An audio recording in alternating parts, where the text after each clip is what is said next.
Well, hello everyone. We're chatting. My name is Sam Laney. Cover games here with Stars and Stripes. We're an independent military newspaper that serves troops overseas, and we heard about an upcoming project from this gentleman, Ty Underwood, game designer, programmer, and artist for Horse Volume. Uh, the game is called The Sun Also Rises, and thank you first of all for joining us for this Google Q&A, Google Hangout Q&A. Thank- I understand you're very busy Thanks for trying having me. to. And sorry for running a little late. This is a first for Stars and Stripes. Oh, cool. Jumping right into it. Um, as someone who's researched, doing some background for this game, I'm just going to pop this out there. When anyone tries to Google this, they're of course going to come up with a bunch of Hemingway links. So why did you use this title, and do you think you can compete with the Hemingway Google Index ranking? Well, the name has interesting thematic connections to kind of some of the same things that Hemingway was doing, and and also the sun imagery. And I think we were both interested in the Bible quote that the name originally came from in Ecclesiastes. But so far, if you look up Sun Also Rises trailer, then we're starting to beat out a BBC movie that came out 20 years ago. Awesome. Congratulations. Can you talk a little about the team you brought on board to help tell the story? Could you say that again? I'm sorry. Can you talk a little bit about the team that you're bringing on to help develop the story? Oh yeah. Well, there's three other people that are working on the game: August Early, Tat Privano, and Claire Thompson. And August, I've been working with him since more or less. He's been helping out for about a year, but we really started getting going after GDC this past year, and spending a lot of time at the Narrative Games Summit, which there were really a bunch of great speakers talking about how narrative works in video games, and we just got super inspired to really develop this kind of early idea into something much more developed. And then Tap brings on a lot of experience. He's a great C# developer. He is very into systems and how play interaction works. And what he's bringing to the team is how we're really deeply developing how our conversation system works in ways that I don't think I've ever seen in a game before, and that's really exciting. And Claire has a lot of experience working with experts in international intercultural communication, and she's working on helping us write our narratives so we can really nail that authenticity that we really want to show lots of different perspectives. Wow, yeah, you touched on a lot of things I want to ask follow-up questions on. Sure thing. We'll start with just the way that you're telling the game.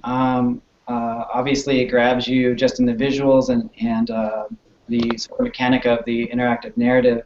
What are your thoughts on the way that on the ways that mainstream AAA war titles present conflict currently, and why are you trying to do something so different?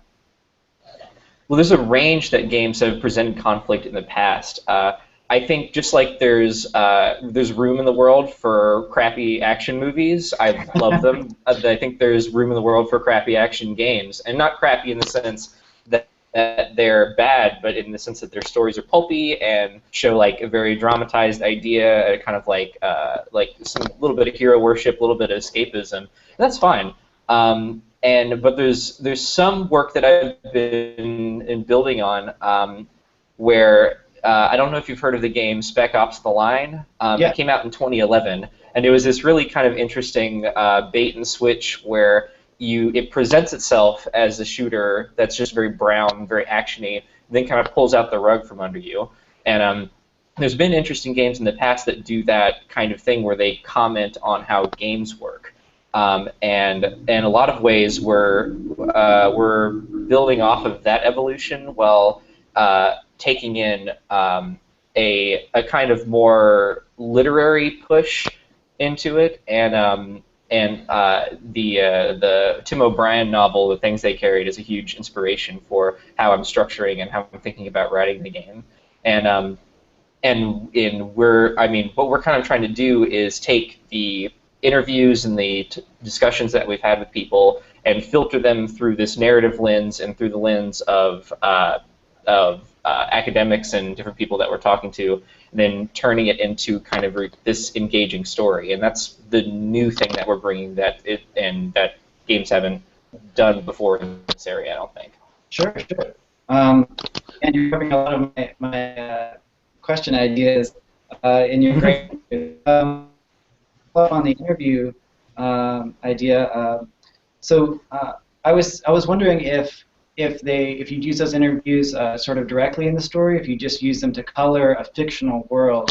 Sounds like it's more of a coloring. Is that right? There's a range. Some things that we've written into the story have happened to people more literally, and some things are more of a coloring. Yeah. And see, for one of the characters is an infantry combat medic in the Helmand province in southern Afghanistan, and in that case, we talked to a bunch of people that were deployed doing that job in that area, and so we have a really good collection of what that experience is like for those guys, and that's a more literal approach in that case. And sometimes we can do some interesting things, like one of the guys interestingly enough, wrote fan fiction, and so we want to take snippets of that and kind of put those things a little bit here and there in the world to like bring a little bit of reality into the narrative, and kind of just the interesting things about people's personalities and things without betraying their identity or the private conversations that we've had. You're saying someone wrote like a fan fiction of their daily life in Afghanistan while they were deployed? Actually, totally unrelated stories. It was it's kind of like a fantasy writing, and then there's some fan fiction in there. And but we found that really, really interesting because I think you can still read it as influenced by his life, just like you can read that about anybody's writing, and so things like that are really interesting. And then basing a certain character trait on somebody's personality who we talk to is another way that kind of thing manifests. Wow. Okay. So switching gears a little bit, let's talk about the game's visual style. The immediate thing that grabs me is it looks akin to like a Journey-esque sort of cel-shaded environment. And it's really gripping, especially towards the end of the trailer, with all these memorials with the guns coming up like crosses. And what's the idea behind that sort of minimalist visual style, and how much do you expect it might change when the game is released? Well, one of the main things that I looked at, there's a really old game called Another World, or Out of This World, if you played it on Super Nintendo. That was this. One guy made this interesting sort of vertex kind of angular game. That's a visual inspiration that was really interesting. And as far as the color palette goes, we're really looking at traditional Afghan and Pakistani art for taking a lot of the textiles and vibrant cloth work and just working that into the whole world. And then the third part of it is that we're looking to kind of like pare down the details of what you see when you play the game, because we're trying to focus on composition and gesture and all these very like specific ways that people communicate. And so getting rid of like dirt textures and wall textures and detailed facial features helps that stay more focused. And the second part of your question, it could change quite a bit. We're not trying to limit ourselves. We like where it is right now, but we aren't 100% sold on every single aspect of it. If the game requires it, we could change any part of it. Okay. What kind of, you touched on this a little bit before, and you talked about one of the novels that you're using to sort of influence the narrative. What kind of other non-gaming influences have you sought out to paint this picture of the global war on terrorism? what like non-gaming influences are there?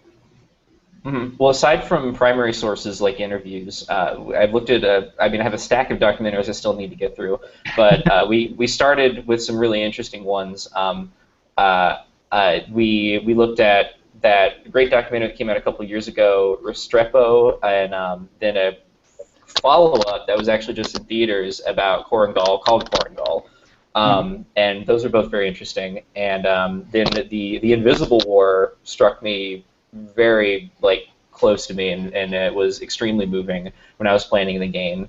And it's particularly, I mean, that movie was about sexual assault survivors and how they dealt with the systems in the military and the problems and successes they had with that. Yeah. And that's something that we'd like to explore is since games are about systems and a lot of times games are about empowering the player through systems, we would like to see what it's like for someone to be in a position where the system in some cases is visible and not there to benefit them. And that's a feeling that's very hard to capture in any other media than a game. And so taking that kind of situation, I mean, obviously sexual assault is a very, very delicate subject and very serious and real, and we don't want to make light of that, but we do want to seriously take a look at how people dealing with systems can feel disempowered and the kinds of things that they do and feel in those situations. And so documentaries are great, and we've started. I've seen a lot of fiction about the war, good, and I really like Charlie Wilson's War, but we're trying to look at mostly documentaries and novels that people have written and then primary sources. Okay. So last sort of narrative and sort of meta question.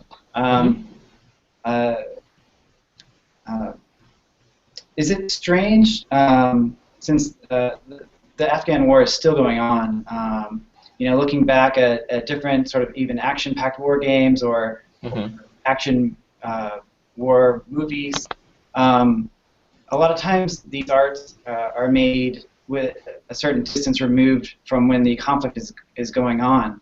But you're making a game ostensibly about a conflict that's ongoing. Does that make it more difficult in a way to sort of capture the feelings or maybe the system of entrapment if they're still sort of being fleshed out and discovered? Well, that's a great question. The way I see it is the farther we are away from a war or anything in history, the easier it is to focus on the broad strokes and kind of do what historians like to call great man history, where it focuses on particular players and it makes it a really neat package. Since we're in the middle of a war right now, it is far from a neat package. It's very confusing and complicated. But what that allows us to do is focus on the very tangible individual stories within that conflict, because those have not been lost to time yet. Yeah, sure. Okay. All right. So let's talk about the game mechanic a little bit. Obviously, a sort of interactive narrative. To me, it harkens to something like Telltale has been doing, or has been doing for a long time. Do you want to talk about your influences for your game mechanic? I'm a big fan of Telltale games, and that kind of thing probably goes back to the first Fallout game, where the way I see it, the first Fallout game is really interesting because it had a cool balance between narrative mechanics and combat mechanics. And the way games have gone is the combat mechanics in Fallout 1 are totally polished and different in the brand new one that came out a few years ago. But the dialogue mechanics work almost the same. Yeah. And maybe that's because they work really well for that game, but for us, it's not enough. And Telltale Games did something interesting where they put a timer on it, and you have to make a decision really quick, or it'll make a decision for you. And that's interesting. But I want to expand on that by making a dialogue system that doesn't just present choices that you make, because that's, I mean, I'm talking right now, that's not how I'm thinking. Mhm.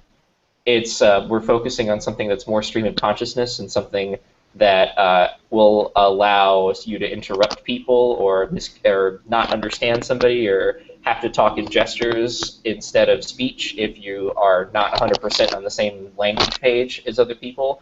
And then sometimes your gestures aren't uh, understood the way that you mean them.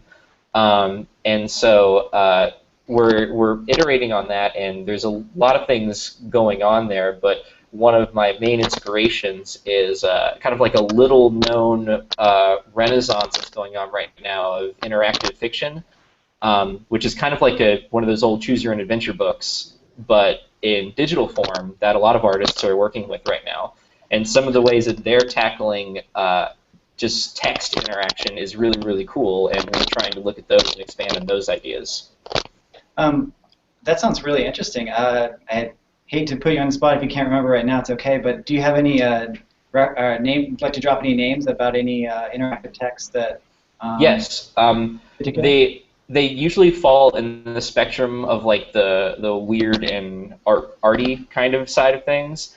But Porpentine is a really prominent designer right now.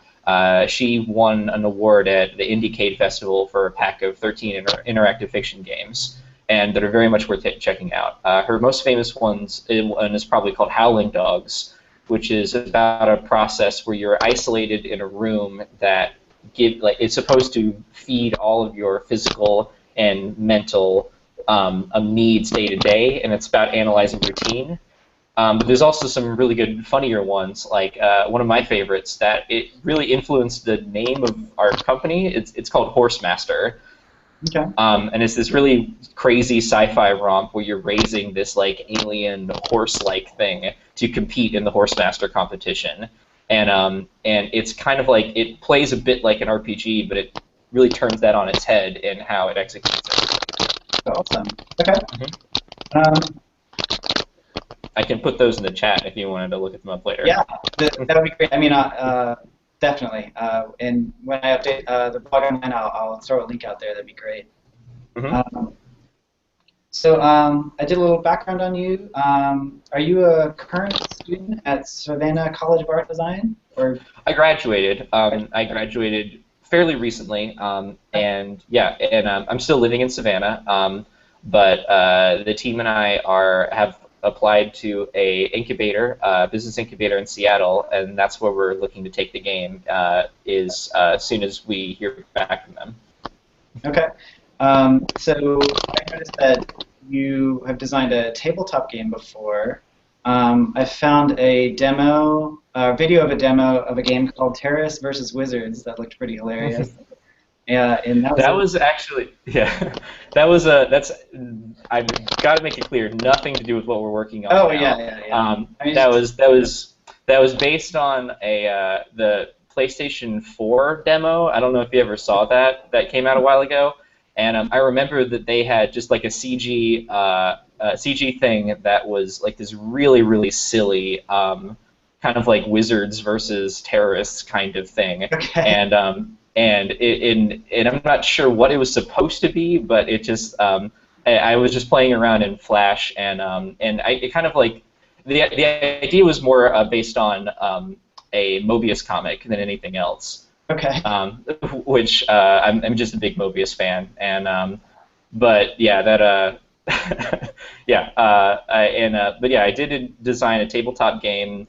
It was just a school project, but it was about casinos, and it was kind of like had a land grab management bit to it. But if you want to see a really cool tabletop game, then my teammate Tap, he is also kickstarting a game called Grow, which won an Indiecade showcase and went to E3.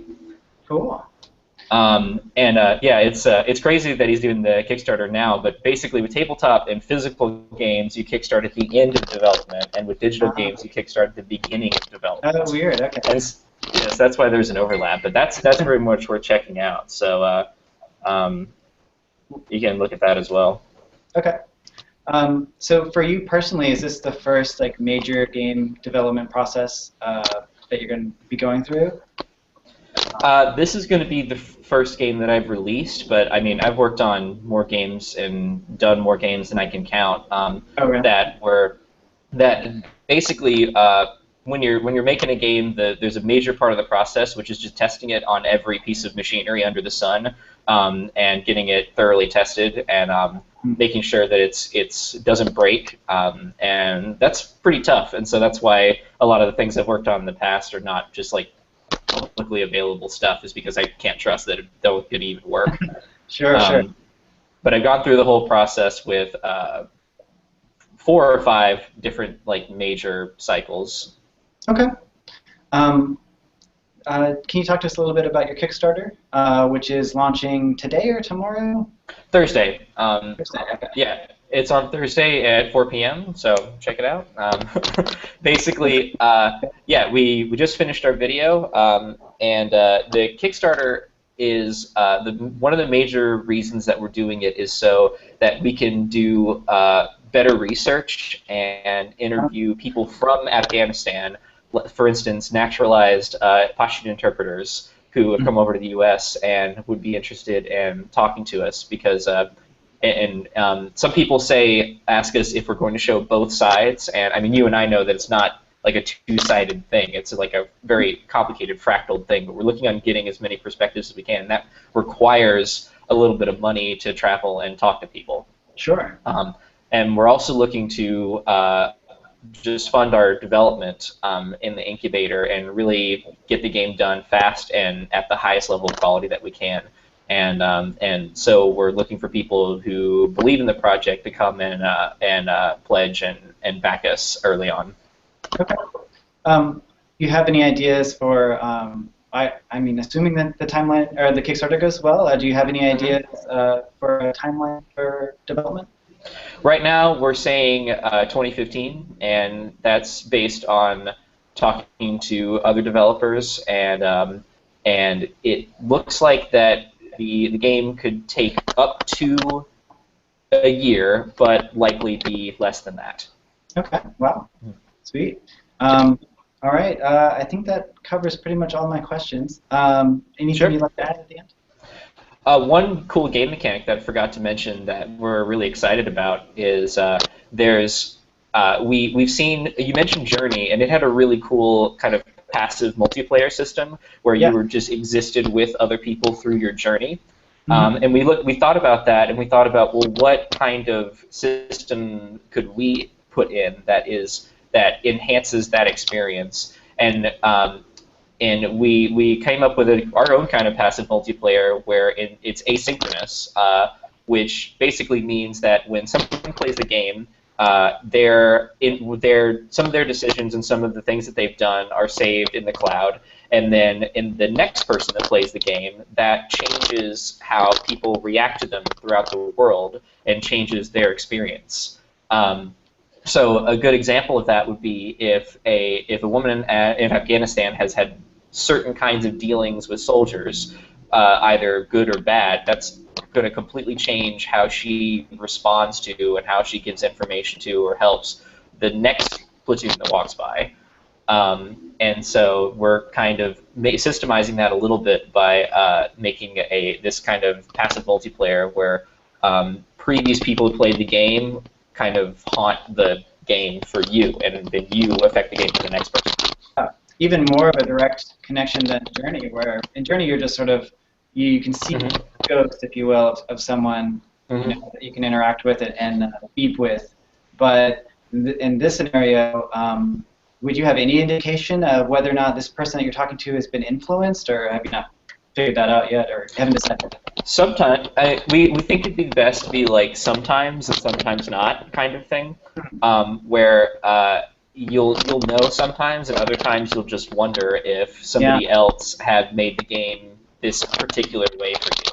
And in one of the stories where we're looking at the kind of life and work of a CIA analyst, and the kind of the new role that CIA analysts have in the modern war that we're in, I would think that'll be really, really interesting because a lot of what they do is about tracking different people's movements and behaviors and communicating with people, with the military in the field. And so there's a lot of opportunity for confusion and miscommunication that players can influence for future players. Yeah, sounds like the perfect broad metaphor for any war game, actually. Yes. I think that wraps it up, guys. Check out Horse Volume's Kickstarter on Thursday if you're interested in supporting this title. I've been talking with Ty Underwood, and I'm Sam Laney for Stars and Stripes. Thank you so much again for joining us, Ty. Thank you so much. I appreciate it. Bye.